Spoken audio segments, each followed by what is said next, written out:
Ah yes, Despicable Me, the film that launched the most important icon to middle-aged housewives since Oprah, the Minion. Ever since this film was released back in 2010, you can't escape these little yellow beans, as they've infected family-friendly memes throughout the empty nesters who can't get enough of these yellow number 5 little So let's dive into some bananas as we compare Despicable Me the film to the game in this episode of Screen to Console. We are going to steal! Pause for effect. The film opens in the middle of a desert at the Great Pyramids as a tour group shows up. I love leash kids. Every leash kid has the exact same personality. Autism. Well, the kid runs off because leash parents are the best parents in the entire world and falls onto the pyramid, which actually has been replaced by a giant blow-up pyramid. From here, we are introduced to Gru with the setup that he's actually a villain, and we see him doing some mean-spirited things. This is me energy. Like, I'm literally Gru. You know how everybody's like, yeah, I'm the driver from Drive. No, I'm probably Gru. Let's be honest, I'm probably Gru. 3 little girls show up on Gru's doorstep selling cookies, and we learn that another villain actually stole the pyramid. When Gru goes down to his secret lair, we are introduced to the greatest meme invented to middle-aged white women and grandmas, the Minions, which has really taken on a fame of its own, kind of overshadowing Gru, especially in the sequels. I do really love that while Gru is gloating to the Minions of like their accomplishments, trying to compare themselves to the pyramid scheme, the Times Square Jumbotron that he talks about has dead lights. The Statue of Liberty is just like the small replica from Vegas, kind of showing that his accomplishments of being a villain aren't really that great. Gru tells the Minions that his plan is to steal the moon to become the greatest villain of all time. Dr. Nefario, his sidekick, tells him that they don't really have the money for this plan in the first place, so how are they going to do it? We cut to the girls returning to the orphanage that they live at, which that orphanage is basically using the girls to sell cookies, and of course the head lady of the like small girl super center is just an awful person. At the Bank of Evil, we meet Vector, who is also there. While Gru is waiting to get his loan, we learn that Vector is the one who actually stole the pyramids, despite coming off as very incompetent while talking to Gru. In order to get the money though from the bank to steal the moon, Gru has to steal the shrink ray first, which he does pretty easily, but unfortunately for Gru, it's immediately stolen from him by Vector. The next day, Gru does some scoping out at Vector's lair, but with some failed attempts to get into the lair, he notices that the 3 girls show up to Vector's to sell cookies, which Vector immediately lets them in. Light bulb. So Gru sees this as an opportunity to use the little girls as a chance to get in to steal the shrink ray. So he adopts him, disguising himself as a dentist, which I love because like his head is so flat that he also needs a chin strap for like the headpiece. It's pretty funny. I also just noticed that Vector has the pyramid behind his lair painted to look like the sky to blend in, which apparently worked because I just now noticed it this time. Well, Gru is able to win over Karen Trunchbull to adopt the 3 little girls, and with the girls back at his house, they get into all kinds of things and find Gru's lair. We cut to a whole segment of the Minions looking for a toy unicorn for Agnes, and honestly, like, yeah, we're just wasting time with the Minions doing Minion things. This is a dope ass bed. Race car beds. Give me that Fat Boy 3000. Those are sick. The girls now make a stance to go to dance class before delivering the cookies to Vector's, which Gru gives in and ends up taking them to their dance class. After Pinky promising to the girls to come to their dance recital, they deliver the cookies to Vector, which allows Gru to unleash his cookie bots into Vector's lair. Of course, the plan backfires as it always does for Gru, and he has to sneak out with the shrink ray, which of course also doesn't go as planned. After Gru gets the shrink ray on the way back, he's now done with them, so he wants to Joe Dirt them at an amusement park, but again, just like everything else in Gru's life, this plan backfires. Of course, when the call to the evil bank to get the loan goes poorly for Gru, he talks about how they no longer have the funding, which prompts the girls and the Minions to put their own money in to help build the rocket to continue the plan. This kind of invigorating Gru to actually go through with the plan. We get yet another montage of basically building the rocket and kind of Gru losing the focus on the plan to kind of become a parent of the girls, which leads into Vector coming to the bank, and we learn that Vector is actually the bank man's son, to where Vector learns that Gru out-villained him and has the shrink ray. With the plan to steal the moon around the corner, Gru is faced with the fact that the date is the same day to steal the moon as the girls' dance recital. Dr. Nefario calls the orphanage to come pick up the girls, so there's no more distractions for Gru. Gru ends up launching into space, and Vector fails to stop him. My flight suit. Oh yeah! Once again, a mighty Gru is able to shrink the moon down, and within his excitement, he notices the dance recital ticket floating in space and realizes he still has time to make the dance recital. The problem is, the shrink ray wears off over time. The dance recital starts and Vector appears in the crowd as Gru races to get there, but unfortunately, he completely misses it. However, he finds a note from Vector which tells Gru to basically give up the moon to get the girls back, and when he does do that, Vector goes back on his deal like a villain and ends up keeping the girls as well. This unlocking Gru's full power.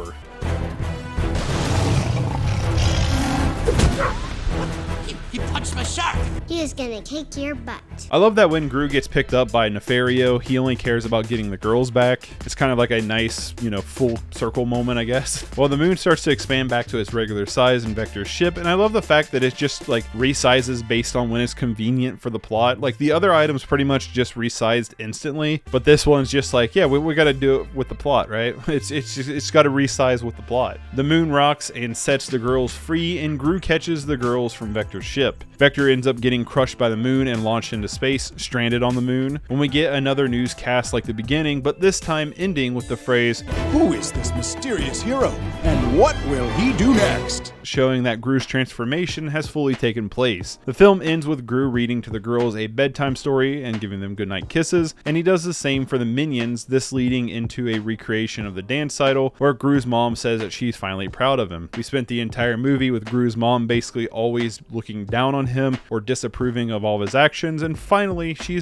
has something to be proud of him in. And of course, this is a kids movie, so it leads into the dancing finale with Gru and the kids looking at the moon. Honestly, I did bump my rating down from my original rating back in 2010. I gave the film an 8 out of 10, with it being, I believe, the only time I've seen the film. There's a chance I rewatched it at some point, but I just don't remember giving it a rewatch. But on this watch, I did knock it down to a 6 out of 10. With that being said, I do like this film overall quite a bit. It's easily the best Illumination film and Despicable Me film, but I did find some of the humor to be kind of tiresome after a while. Where the film stands the strongest is at its emotional core with Gru. You see Gru morph from being a failed villain to a strong hero by the end, overcoming not only his own pitfalls, but that of his mother's, while also saving these girls and becoming a pretty good father. This is also the most toned back the minions are, and the film goes right to the edge of the minions being too much, which I think is what honestly for me ruins the sequels. The animation still looks pretty cheap and dated, which is something I thought of back when the film came out. But when the film allows itself to have Gru be vulnerable, there is an emotional core that really resonates with me that elevates the film past its own trappings. While I'd give the film a 6 out of 10, I do honestly think this is a great kids film that not only has a decent amount of action, humor, and honestly just a fast-paced nature, but also presents some good messages for kids and is a pretty good hero's tale in a way. But, this is screen to console, so let's see how the video game adaptation is. Hey, it looks like you're having a lot of trouble here. Want to forget about this challenge and skip to the next? No. No! God. Despicable Me The Game released in 2010 by Monkey Bar Games on the PlayStation 2 and the Nintendo Wii. Keep in mind that this was 4 years into the PlayStation 3's life cycle and 5 into the Xboob 360s. So to release this game only on PS2 and the Wii and not those consoles is kind of wild to me. I mean, it makes sense for the Wii, but the PS2? Okay. There's also some handheld versions of the game developed by Vicious Cycle software on the PSP and WayForward Technologies on the DS, but today we're jumping into the PS2 copy of Despicable Me. The game opens up on a title menu with the classic Despicable Me theme song that is a real rump shaker. You basically have only a single player and multiplayer, which I never played the multiplayer, so I'll only be talking about the single player experience, which is something I'm all too familiar with. The game basically opens up with Gru telling the minions that they're going to pull off the most amazing heist, and if you've seen the movie, you know exactly what the setup here is. Once you finish the briefing, which is what's used as the intro to every level, you're thrown into a tutorial level working through some of the basic mechanics of the game. You start off the game with a freeze ray and an air gun. You can switch between the weapons using the D-pad. Each gun fires exactly the same way. You use the same analog stick you move with to aim the gun in this 2D game. It's pretty janky at times, especially when you need to be more precise. It's also also easy to accidentally move in the wrong direction while trying to aim, but you do kind of get used to it rather quickly. You can use the guns to kill enemies, which trust me, there's very little of. You'll mainly use the gun to solve puzzles or to platform with. Each gun can interact with certain platforms to help you progress forward, like freezing hot surfaces for you to jump on or stopping platforms from moving. The game though does tell you how to do some things, but a lot of the game just assumes you'll know how it works without really introducing new mechanics as the game goes on, kind of making an ass out of you and me. We're also introduced to the Despicable meter. Every world has a Despicable meter that fills if you do despicable things in them, such as killing enemies that run away, vandalizing artworks, or bullying your own minions. It is worth noting that I missed a minion to bully and I still got a 100% in each world, so I feel like it might be kind of hard to miss that. The Despicable meter helps unlock costumes for Gru and your minions to use in-game, but for whatever reason, the first time I tried to put costumes on the minions, it didn't work, but eventually I got it to stick, and it really adds nothing to the game. Pretty much every level is set up the exact same way as the tutorial level, and every level is almost structured the exact same way. Every level you're sent into the game with the objective to get a new part for your rocket. You'll start with a platforming section that moves into a room to be despicable, then you'll enter in the puzzle rooms, back to another despicable room, then you'll get your rocket part, and then finish off the level with another platforming section. The game does divvy this up sometimes with having some flying sections that we'll kind of get into later. During the puzzle sections, you need to figure out a way to activate a certain sequences of buttons, levers, and switches to leave the room. In order to do this, you can summon your minions. Each puzzle room gives you a certain amount of minions to use, and if you run out, you can despawn them to use elsewhere. The minions come in three shapes: a singleton, a tower stack, and a wheel of minions, and each shape can be manipulated with your different weapons, like the freeze ray turns them into ice cubes to help them weigh more to hold buttons down, the air gun inflates them, and so on and so forth, giving you results that you need to help solve your puzzles. I'm not gonna lie, I kind of love how the game just kind of lets you abuse the minions. Like, the minions are the worst part of the franchise to me, and this game is honestly at some points just kind of cruel to them in a way I found funny. The minion we can bully. Or kill. Once you finish the tutorial, Dr. Nefario and the minions will do the pre-mission briefings explaining what part of the rocket you need to get. The game is broken up into 3 worlds, and that's with 11 levels in total. You have Gru's lab, the evil bank, and Vector's lab. Vector, of course, being the main antagonist of the game as you race against him to get to the moon. Each world has a distinct look, but that's pretty much as far as it goes, as every single level in the world is pretty much exactly the same. Even towards the end of the game, each level will just kind of start to feel repetitive as the last, as a lot of the layouts are kind of the same, and a lot of the platforming or puzzles just kind of feel like slightly altered versions of previous levels. Now, normally I kind of go through and break down the levels and like how I progress through the game, but with this game, every level is pretty much exactly the same with the same goals, so I feel like that's kind of pointless here. The game does introduce 2 new weapons as the game goes on, a magnet gun and a web gun. Then the game will sprinkle in a new type of platform or enemy that only those guns really affect. Like, almost all the robots get taken out by the magnet gun, the tanks get taken out by the web gun. I mean, that's pretty much it. For the most part, these levels are void of life, besides the 2 guards per level you can be despicable to in each room. There are some enemies here or there, but there are very few. Again, you mainly use these guns for puzzles. There's also 2 types of collectibles in every level, one being family photos, which you unlock in the gallery, and another being a puzzle solving blueprint. These are everywhere, and I had a stack of them by the end of the game. These blueprints are pretty nice because I'm not gonna lie and say all the puzzles are easy. Thanks to the game's lack of communication, I found myself without any idea how to solve some of these puzzles. You know what?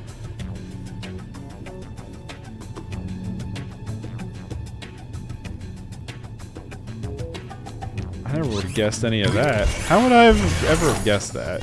From either the simple sign that could just mean about anything, the lack of introducing new mechanics, or specific sequences to activate in these puzzles, I found myself just opening up the blueprint to just kind of move on. Even with the blueprint, I found myself a few times just kind of scratching my head because of how poorly the game communicates to the player. This did lead to some frustrating moments, but never one that made me want to back out of the game. There were also a few times I opened up the blueprint to be just completely dumbstruck that I didn't think think of that. So while I do think the game has some communication problems, I definitely didn't help the situation. The game does try to break up some of the monotony by introducing flying levels. These are basically escort missions as you follow behind the minion ship and take out enemies and turrets or mines that get in the way. When the minion ship gets hurt, it launches out a minion with a parachute, but if you fly into that minion, it will heal the minion ship. Also, if you get health for your ship, it will also heal the minion ship. The flying is okay at best. There are some power-ups on the course that gives you different types of firing or to heal, but there's kind of an obnoxious ground floor that can become very annoying as you're trying to stop the ship from getting blasted. The game also doesn't allow you to go off course very much to get power-ups because the minions will get too far ahead and you'll lose the mission. The aiming is pretty much just point the crosshairs and rapidly spam the fire button, and you have a boost, and the L1 and R1 do a barrel roll to the side to help you avoid gunfire, which I found out super late into the game. I'm not sure the game ever tells you this, like maybe I just missed it, but I don't think the game ever tells you can do those barrel rolls, and trust me, it makes the flying sections a lot easier. The story to me is honestly where I think the game shines the most, along with the Despicable meter. The story is super bare bones. Basically, it's just building your rocket, which leads into a chase against Vector. That was honestly kind of disappointing because you just have to like keep up with him and avoid getting killed, which is very easy. There's no fight or anything like that. The only story development is basically the beginning setup with the briefings at the beginning of each level, but that only really explains what you're kind of getting into at that level. There's a few times you hear from Vector or just random news reports at the end of levels, but nothing really kind of develops a plot. The ending is pretty much exactly the same as the movie where Vector's left on the moon, but there's a missing element here. Not only does Vector not have a helmet on the moon, so how is he alive, but the girls are nowhere to be seen in the game. Gru's adopted daughters are just not in the game at all, and the game honestly pokes fun of that when Gru sometimes says, "Oh, come on." His head barely touched that. All right, now that we know that though. I like that. Maybe I should just adopt some kids and settle down. I wonder if the kids are going to be in this game. So when the ending level and the main plot point of the game comes up, Vector gets to the moon before you, and you shoot a shot to reverse the shrink ray, enlarging the moon, leaving Vector on the moon, and Gru just decides to go home. Like, the whole setup was for Gru to steal the moon, and in the end, it doesn't even matter. But no, seriously, Gru just abandons his mission to stop Vector from doing it first, saying he'll be super famous for this, but like, all he did... Like, the entire point of the game was for Gru to steal the moon. Like, he's going to build a rocket and steal the moon. That's the entire point. But then at some point, it becomes, hey, I don't want Vector to do it. I'm just going to stop Vector and go home. Just, you know, hey, Gru, you want to steal that moon? Actually, no. I just want to stop Vector. That was bad. Despite this rather bad ending, because it's just completely nonsensical to like the whole setup to why we're doing anything in the game, I do kind of love the fact that the game just decides to scrap the entire movie to just be a game. Something like Kung Fu Panda, where the game tries to rewrite the movie, I just found super obnoxious, but here the game decides to take a basic premise of the movie, ignore major characters and elements to just focus on the gameplay and using its humor to bolster that. Gru will flat out tell you you suck if you die in a level. As much time to be as bad as you want. How is this? Without all the failing. It's funny, and even after a while, it's kind of irritating, but like in a way that totally works within the game, despite basically hearing the same 7 lines of dialogue, which I'll be honest with you, I died a bunch in this game, because there are some flat out hard platforming sections in the game. This is happening a lot. There is a tutorial, you know. Shut up, Gru. There are sections of the game that is super easy, but there are sections where I died over and over on. These mainly being these magnet platform levels that just made me want to pull my hair out. But using Gru's personality to break the fourth wall was a clever and fun choice that really did fit within the game and the whole Despicable Me vibe. I always feel like I keep messing up saying Despicable Me. It's hard. It's just a hard one for my speech impediment. This extends into the Despicable meter moments where, while the animations were basically the same couple of animations, the results were typically clever and level specific, like stealing from the vault of the ice cream villain guy or Drew. It's a nice added layer that not only really helped separate the game from the movie narratively, but spiritually connect the two as well. Just clocking in my playthrough a little around 5 hours, it felt like a good runtime because I was just starting to get to the point where it felt like it was overstaying its welcome due to its repetitiveness. And like in terms of replayability, there's none to this game. I almost 100% of the game on the first run, run because there's not really much to do in the game. There's not really much to collect with the game. But if you did want to 100% the game, you can easily go back to each individual level if needed to. So if you really want that 100%, it's pretty easy to go back to do it.